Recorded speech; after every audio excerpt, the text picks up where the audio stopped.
Hello friends, आज मैं आपके सामने बहुत सारा क्वेश्चन लेके आया हूँ जो कि मुझे बहुत सारे स्टूडेंट्स ने कमेंट करके मुझसे पूछा था। आप लोगों का बहुत ही सपोर्ट मिला और बहुत सारे स्टूडेंट्स ने मुझे कमेंट करके कुछ क्वेश्चंस भेजे हैं जिन्हें कि मैं आप लोगों के सामने बताने जा रहा हूँ और उन्हें कैसे बहुत ही शॉर्ट तरीके से बना सकता हूँ ये मैं आपको बताने जा रहा हूँ। तो पहला क्वेश्चन हमारा देखिए ये है। तो पहला क्वेश्चन हमारा है कि यमन ने किसी वस्तु को 10% के नुकसान में बेचा। एक यमन नाम का लड़का है, उसने जो किसी वस्तु को 10% के नुकसान में बेचा। यदि उसने उसे 57 रुपये ज़्यादा में बेचा होता तो उसे 20% का लाभ होता। तो हमें पूछ रहा है कि 30% लाभ के लिए वस्तु का विक्रय मूल्य क्या होना चाहिए। हमें जो विक्रय मूल्य बताना है 30%। तो हम देखिए यहाँ पर सॉल्यूशन दिया हुआ है, लेकिन ये बहुत ही लंबा प्रोसेस है। मैं आपको बहुत ही शॉर्ट तरीके में बताऊंगा जिससे कि आप सेकेंड्स में बना सकते हैं। तो आइए देखिए कैसे बनाना है इसे। देखिए, तो सबसे पहले हमें दिया हुआ है कि यमन ने किसी वस्तु को 10% के नुकसान में बेचा। तो सबसे पहले हम लोग उस वस्तु का क्रय मूल्य मान लेंगे कि वो 100% है। देखिए, तो आइए देखिए, तो सबसे पहले हम लोग इस वस्तु का क्रय मूल्य मान लेंगे कि ये 100% है। तो हम लोगों ने मान लिया कि क्रय मूल्य 100% दिया हुआ। तो अब इस 100% के वस्तु को 10% के नुकसान में बेचा गया। तो देखिए, तो इसे कितना के नुकसान में बेचा गया, तो इसे जो है 10% के नुकसान में बेचा गया। तो ये 10% इसका नुकसान हुआ। तो 100% का 10% जब नुकसान होगा हम लोगों का आ जाएगा 90%। ठीक है। फिर उसके बाद देखिए हमें क्या बोल रहा है, यदि उसने उसे 57 ज़्यादा में बेचा होता तो उसे 20% का लाभ होता। अगर उसने उसे जो है 57 में ज़्यादा बेचा होता,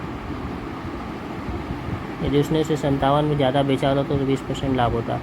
उसने उसे किसे, इस 100% का अगर उसने 57 ज़्यादा तो 20% का लाभ होता।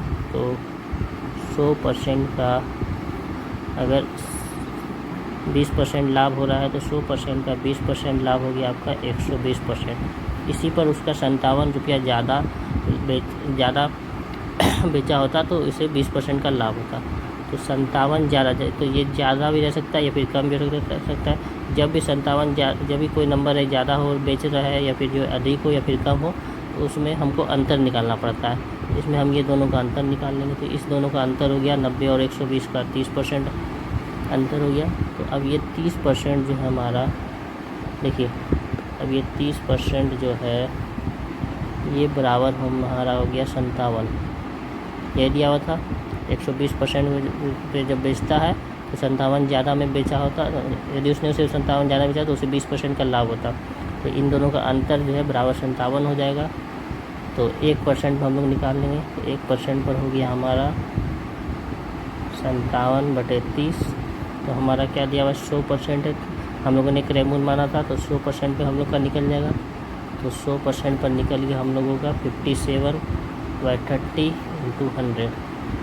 अब इसे हम लोग हटा देंगे तो ये हो गया 3 × 1 = 3, 4 5, 3 9 = 27।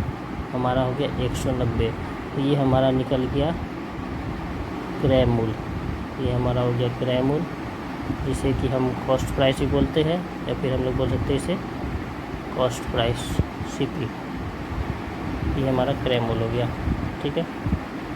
तो अब हमें बोल रहा है क्वेश्चन में, ये देखिए क्वेश्चन में हमें आगे क्या बोल रहा है। अब हमें बोल रहा है कि 30% लाभ के लिए वस्तु का विक्रय मूल्य क्या होना चाहिए। तो 30% लाभ के लिए जब 30% का निकालना पड़ेगा तो 100% का हम लोग का क्रय मूल्य आ रहा है 190। तो 30% का हमें निकालना है। तो 30% का निकालना है। तो अब हमारा है लाभ दिया हुआ है 30%। तो लाभ हमारा अब दिया हुआ है 30%। तो 30% के लाभ पर हमें निकालना है कि वस्तु का विक्रय मूल्य क्या होगा। तो वस्तु का विक्रय मूल्य क्या हो जाएगा, तो CP हम लोग के पास क्रय मूल्य दिया हुआ है और लाभ दिया हुआ है 30%। तो क्रय मूल्य पर ही 30% लाभ हो रहा है। तो 30% क्रय मूल्य पर लाभ हो रहा है तो हम लोग निकाल लेंगे। तो विक्रय मूल्य हमारा जो कि SP होता है ये हमारा हो गया। तो विक्रय मूल्य हमारा हो गया 190 प्लस 30% 190 का, तो ये हो गया, ये मेरा कट गया 0 0।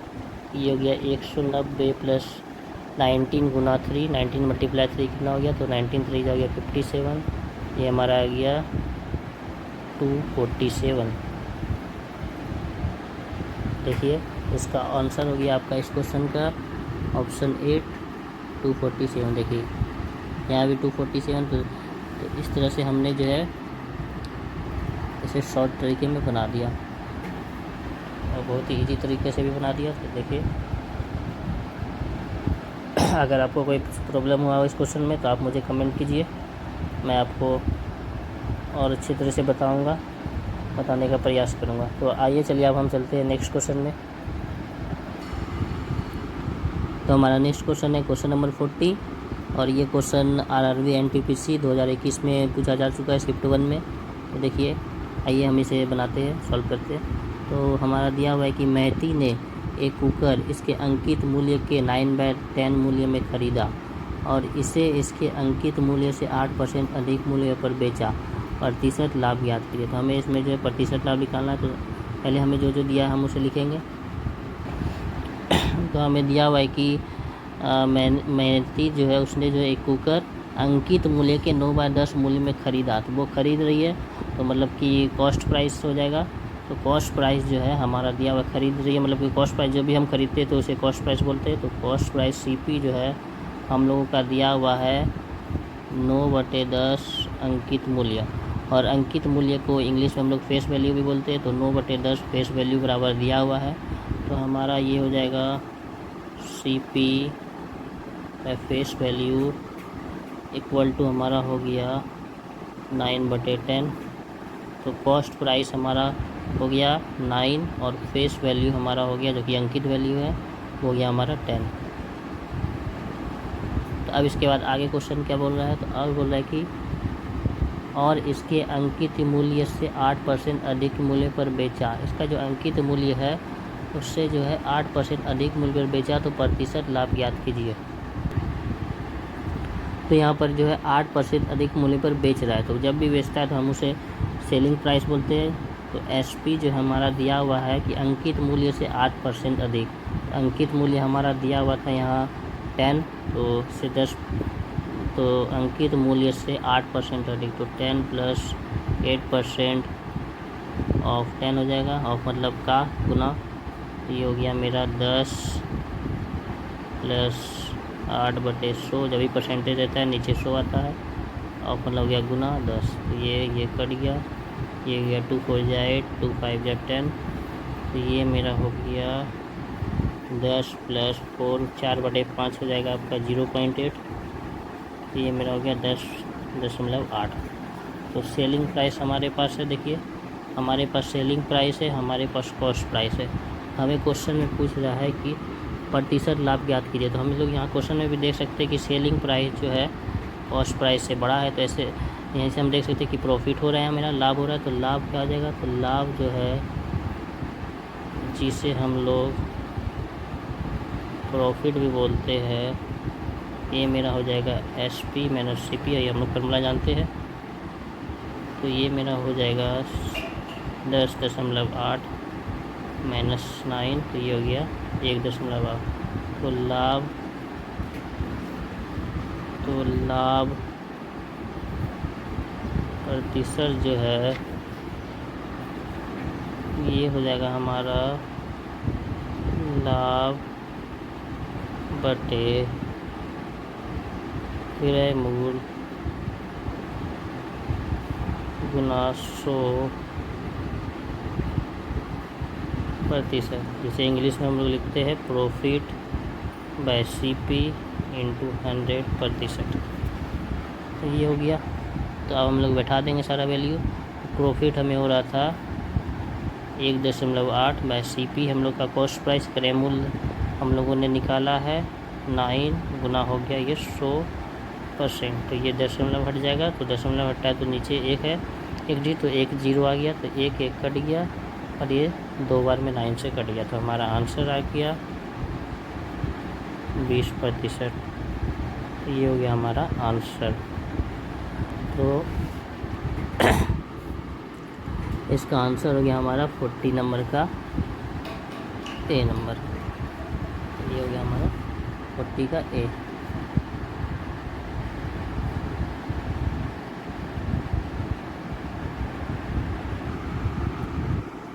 तो आज के वीडियो का ये हमारा लास्ट क्वेश्चन है, क्वेश्चन नंबर 50।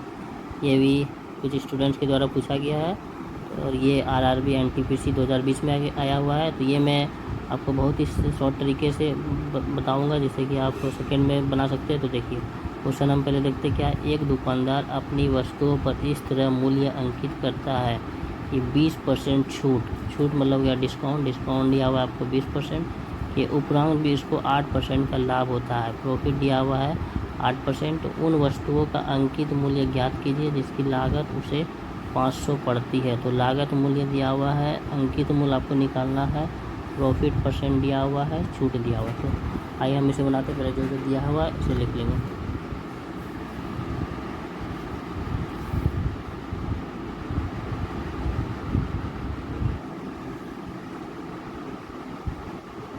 थोड़ा चलिए आइए। तो हमें दिया हुआ है 20% छूट सबसे पहले दिया हुआ है। तो डिस्काउंट % हमें दिया हुआ है 20%। फिर उसके बाद 8% का लाभ होता है। तो प्रॉफिट % हमें दिया हुआ है 8%। फिर उसके बाद हमें दिया हुआ है लागत मूल्य। तो लागत मूल्य हम लोग बोलते हैं कॉस्ट प्राइस को। तो CP हम लोग का दिया हुआ है 500।